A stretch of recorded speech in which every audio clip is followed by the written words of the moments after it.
रामपुर जंगल में आसमान पर काले बादल छाए हुए थे। ऐसे गर्मी के मौसम में बारिश खुशियां ही खुशियां लेकर आई थी। सभी पक्षियों की नजरें आसमान की तरफ लगी हुई थी। वो सब बारिश का इंतजार कर रहे थे। बादल जोर से गरजने लगते हैं और तेज बारिश शुरू हो जाती है। बंटी के पापा, बंटी को लेकर घर में आ जाओ। बारिश बहुत तेज हो रही है। नहीं माँ, मैं तो कितने दिनों से बारिश का इंतजार कर रहा हूँ। मुझे तो बारिश में नहाना है। बंटी की माँ, गर्मी पड़ रही है। अगर बंटी बारिश में नहा लेगा तो कुछ नहीं होगा। और मैं भी तो इसके साथ नहा रहा हूँ। हमें तो बहुत मजा आ रहा है। मैं तो घर जा रही हूँ। ऐसी तेज बारिश में नहाने से तेज बुखार भी हो जाता है। माँ, आप जाओ, कुछ नहीं होगा। पापा भी तो मेरे साथ हैं। फिर बंटी की माँ घर के अंदर चली जाती है। बंटी और उसके पापा तेज बारिश में नहाने लगते हैं। बंटी, चलो हम नदी पर चलते हैं। झरना देखने का अलग ही मजा आएगा। पहाड़ों से बारिश का पानी गिर रहा होगा। मेरे पापा कितने अच्छे हैं। इतना कहकर बंटी और उसके पापा नदी की तरफ चले जाते हैं। झरने से पानी बहुत तेज गिर रहा था। वहाँ बुलबुल और उसका बेटा भी झरना देखने आए हुए थे। बंटी बेटा, मुझे पता था आप भी जरूर आओगे झरना देखने। बंटी बेटा, देखो तो झरने का पानी कितना सुंदर लग रहा है। बहुत मुश्किल से मैंने अपनी माँ को मनाया था यहाँ आने के लिए। इसके बाद बंटी और बुलबुल का बेटा झरना देखने चले जाते हैं। बट्टो तो बारिश से बहुत डरती है। जब बट्टो छोटी थी तो तेज बारिश में उसका घर टूट गया था और तब से बट्टो बारिश से डरने लग गई। मेरी तो सहेली है बट्टो चिड़िया बचपन से ही। मुझे उसके बारे में सब पता है। अब तो शाम भी होने वाली है। अब हमें बच्चों को लेकर चलना चाहिए। मैं तो जाने ही वाली थी, आप दोनों को देखकर रुक गई। बंटी बेटा, बस करो। अब हमें घर चलना चाहिए। बारिश की बूंदें बहुत ठंडी हो गई हैं। मुझे तो ऐसा लग रहा है बारिश के साथ ओले भी शुरू हो जाएंगे। इतना कहकर वो सब वहाँ से चले जाते हैं। मैं कब से खिड़की से बाहर देख रही हूँ। कहाँ चले गए थे आप दोनों? माँ, माँ, हम तो झरने। चुप बंटी, हम तो बाहर ही बैठे थे और कहाँ गए थे? माँ, माँ, मुझे चादर दे दो ओढ़ने के लिए। मुझे बहुत ठंड लग रही है। बादल जोर से गरजता है और बंटी डर जाता है। बट्टो चिड़िया अपने बेटे को चादर दे देती है। आज मुझे बुलबुल ने बताया कि तुम बारिश से क्यों डरती हो। बंटी के पापा, मैं वो रात कभी नहीं भूल सकती जब मैं और मेरी माँ घर में सो रहे थे। अचानक से हमारा घर पानी में बह गया। जरूरी नहीं ऐसा हर बार होगा। बट्टो, तुम अपना ये डर दिल से निकाल दो। बारिश तो खुशियाँ लाती है। बारिश जिंदगी है। अगर बारिश ना हो तो हम कैसे जी सकते हैं। माँ, माँ, मेरे पंखों में बहुत दर्द हो रहा है। मैं दबा देती हूँ बेटा। बट्टो चिड़िया जैसे ही अपने बेटे को पंख लगाती है वो तो डर जाती है। बंटी बेटा, आपको तो बहुत तेज बुखार है। बंटी के पापा, मैंने कहा था ना कि ऐसी तेज बारिश में घर के अंदर आ जाओ। ये बुखार कैसे हो गया बंटी को? बारिश में नहाने से बुखार थोड़ी ना हो जाता है। पंखों में दर्द तो बंटी मुझे सुबह से बता रहा था। मैंने सोचा खुद ही ठीक हो जाएगा। माँ, माँ, मेरा दिल बहुत घबरा रहा है। बट्टो तो रोने लग जाती है। मेरा बेटा बंटी, क्या हो गया मेरे बेटे को? मेरा बेटा देखिए ना, क्या हो गया हमारे बेटे बंटी को? तुम चिंता मत करो बंटी की माँ। मैं उल्लू चाचा से दवाई ले आता हूँ। दवाई देने से बंटी ठीक हो जाएगा। उल्लू चाचा आज सुबह ही अपनी बेटी के घर दूसरे जंगल गए हैं। वो तो घर में नहीं है। बट्टो, तुम चुप हो जाओ। ऐसे रोने से क्या होगा? मैं पहाड़ों से बुखार दूर करने की जड़ी बूटी ले आता हूँ। मुझे अच्छे से पहचान है उन जड़ी बूटी की। लेकिन अब तो रात भी बहुत हो गई है और बारिश भी बहुत तेज है। आप कैसे जाओगे? मैं कर लूंगा, तुम मेरा इंतजार करना और बंटी का ध्यान रखना। आप भी अपना ध्यान रखिएगा।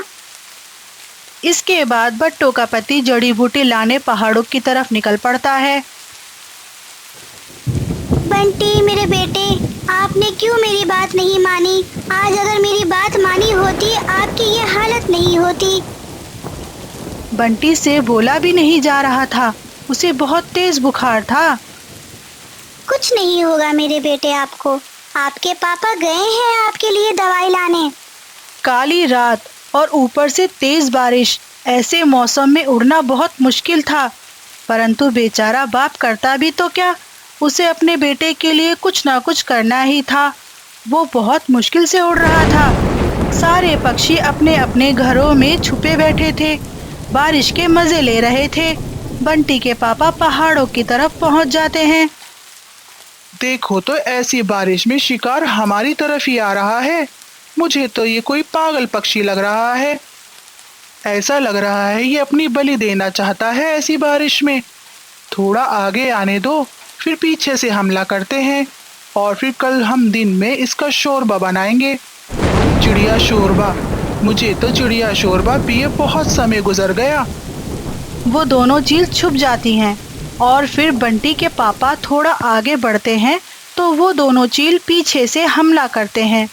वो दोनों बंटी के पापा को पकड़ लेते हैं और उन्हें एक पेड़ से बांध देते हैं। जालिम चीलो, मुझे छोड़ दो। हमारा भी तो दोष नहीं है। क्या तुम्हारा गरम गरम शोरबा पिए नहीं हम? मेरा बेटा बंटी बीमार है। मैं अपने बेटे के लिए जड़ी बूटी के पत्ते लेने आया हूँ। अगर मैं वो पत्ते नहीं ले गया तो मेरा बेटा मर जाएगा। लेकिन चील उसकी कोई भी बात सुने बिना अपनी गुफा में चले जाते हैं। अब तो सुबह भी होने वाली है। अब तक तो उन्हें आ जाना चाहिए था बंटी के पापा को। अब मैं जाऊं भी तो जाऊं कहाँ? बंटी को भी अकेला नहीं छोड़ सकती। रात गुजर जाती है और बादलों में से थोड़ी थोड़ी सूरज की रोशनी आती है। मैं कल्लू कौवे के पास जाती हूँ। मैं उन्हें बंटी के पापा के पीछे भेजती हूँ। फिर बट्टो चिड़िया कल्लू कौवे के घर की तरफ निकल पड़ती है। बारिश को होते दूसरा दिन हो गया था, परंतु बारिश थी के रुकने का नाम ही नहीं ले रही थी। अरे बट्टो बहन, क्या हुआ? आप रो क्यों रही हो? भूरी बहन, बंटी को रात से बहुत तेज बुखार है और बंटी के पापा पहाड़ों पर बुखार में देने वाली जड़ी बूटी के पत्ते लेने गए हैं। पता नहीं उनके साथ क्या हुआ, अभी तक लौटे नहीं है वो। बट्टो बहन, बुखार की दवाई तो मेरे घर में ही थी। ये देखो, मैं कल उल्लू चाचा से लाई थी बबलू को देने के लिए। बबलू तो अब ठीक है। ये दवाई आप ले जाओ। अगर मुझे पहले पता होता तो मैं रात को ही ये दवा आपसे ले जाती। बट्टो बहन, बंटी के पापा को ऐसी बारिश और काली रात में पहाड़ों पर नहीं जाना चाहिए था। वहाँ बहुत खतरा होता है। कल्लू भैया, माँ बाप को अपनी जान से बढ़कर अपने बच्चे होते हैं। हम क्या करते? भूरी, आप बट्टो बहन के साथ जाओ और बंटी को दवा दो और मैं साबू को देखने पहाड़ों पर जाता हूँ। वो ऐसा ही करते हैं। भूरी दवा लेकर बट्टो के साथ चली जाती है और कल्लू कौवा बंटी के पापा को देखने पहाड़ों की तरफ निकल पड़ता है। घर पहुंचकर बट्टो अपने बेटे को दवाई पिला देती है। ये दवाई बहुत अच्छी है। मैंने बबलू को एक ही बार दी थी। भूरी बहन, आपका बहुत बहुत धन्यवाद। आपके आने से मुझे कुछ हौसला मिला है। बारिश भी रुक जाती है। आसमान साफ था और सूरज भी निकल गया था। कल्लू कौवा भी पहाड़ों पर पहुंच जाता है। वो दूर से ही देख लेता है कि साबू को उन चीलों ने रस्सियों से बांध रखा था। कौवा भी बहुत चालाक था, वो भी पास ही एक पेड़ के पीछे छुप जाता है। मुझे छोड़ दो, मेरा बेटा मर जाएगा। मैं अपने बेटे को दवा देकर वापस आ जाऊंगा। तुम हमें उल्लू बना रहे हो? हमें कोई उल्लू नहीं बना सकता। बस पानी उबलने दो, फिर छोड़ देंगे तुम्हें। नमक डाल दिया है पानी में क्या? चील भाई, नमक भी डाल दिया है और मिर्ची भी। बस पानी उबलने ही वाला है। मुझे अब इन चीलों को उल्लू बनाना होगा। कल्लू कौवा पहाड़ की चोटी पर जाता है और वहां से एक बड़ा सा पत्थर नीचे गिराता है। चील भैया, ये आवाज कैसी? देखो तो सही, कहीं हमसे भी बड़ा कोई शिकारी तो नहीं आ गया। फिर वो दोनों चील वहां देखने जाते हैं। कल्लू कौवे की नजर तो उन चीलों पर ही थी। वो जल्दी से साबू के पास आता है और उसकी रस्सियां खोल देता है। भागो साबू भागो। वो दोनों तो ऐसे वहां से भागते हैं कि पलटकर पीछे देखते ही नहीं। अरे चील भैया, ये क्या हो गया? हमें तो सच में किसी ने उल्लू बना दिया और भाग गया हमारा शिकार। कल्लू कौवा और साबू सुरक्षित घर लौट आते हैं। आप आ गए बंटी के पापा। हमें बहुत चिंता थी आपकी। बंटी भी भूरी की दवाई देने से अब ठीक हो गया था।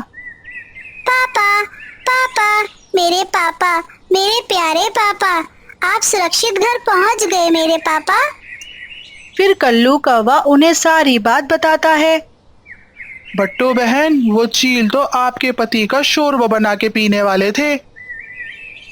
भूरी बहन, कल्लू भैया सच ही कहते हैं, दोस्त के बिना जीवन बहुत मुश्किल है। तो दोस्तों, कैसी लगी आपको ये कहानी? हमें जरूर बताइएगा। कहानी को लाइक और चैनल को सब्सक्राइब करना मत भूलना। अगली कहानी में मिलेंगे। Bye bye.